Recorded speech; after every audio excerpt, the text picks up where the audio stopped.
Today's topic is all about comparing the road tax rates for old versus new cars in the UK. Which ones are more cost effective and eco-friendly? Welcome back with me, Mr. MJW Official. As you may know, the UK has different vehicle tax rates depending on the age, fuel type and CO2 emissions of your car. The older your car is, the more likely it is you'll pay higher taxes than a newer car. But is that always the case? And is it worth buying a new car just to save on taxes? Let's find out. First, let's look at the tax rates for cars registered on or after the 1st of April 2017.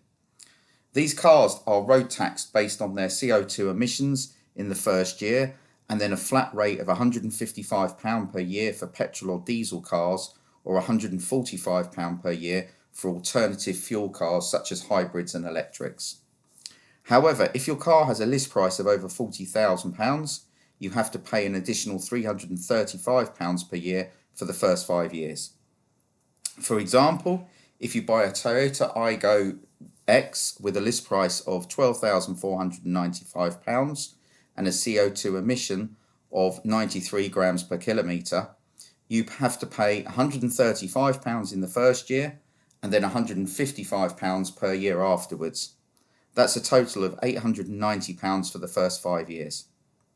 But if you buy an Audi Q7 e-tron with a list price of £67,550 and a CO2 emission of 49 grams per kilometre, you have to pay £25 in the first year and then £480 per year afterwards.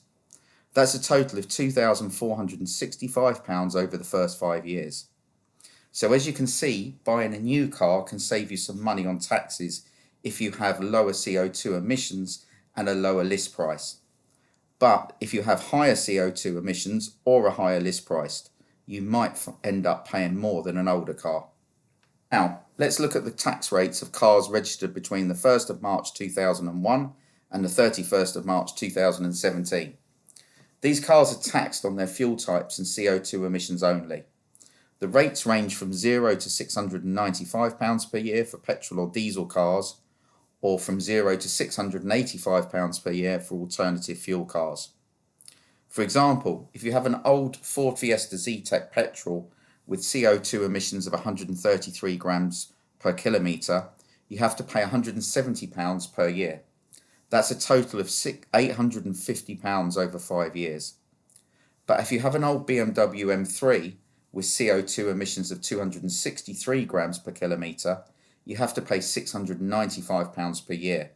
That's a total of £3,475 over 5 years. So, as you can see, having an older car can cost you a lot of money on taxes if you have higher CO2 emissions. But if it has lower CO2 emissions, you might pay less than the newer car. Of course, taxes are not the only factor to consider when buying or keeping a car. You also have to think about other costs such as fuel consumption, maintenance, insurance, depreciation, and environmental impact. Then there's personal preferences such as style, performance, comfort, and safety to take into consideration. The bottom line is there's no definitive answer to whether old or new cars are better in terms of road tax. It depends on many variables and circumstances. You have to do your own research and calculations before making a decision. Let me know in the comments below what your thoughts are on this car tax. Which one do you prefer and why? That's it for today's guys and girls. I hope you enjoyed it and found it informative. If you did, please give it a thumbs up and smash that like button along with the subscription button for more car related content. Thank you for watching and I'll see you on the next one. See ya.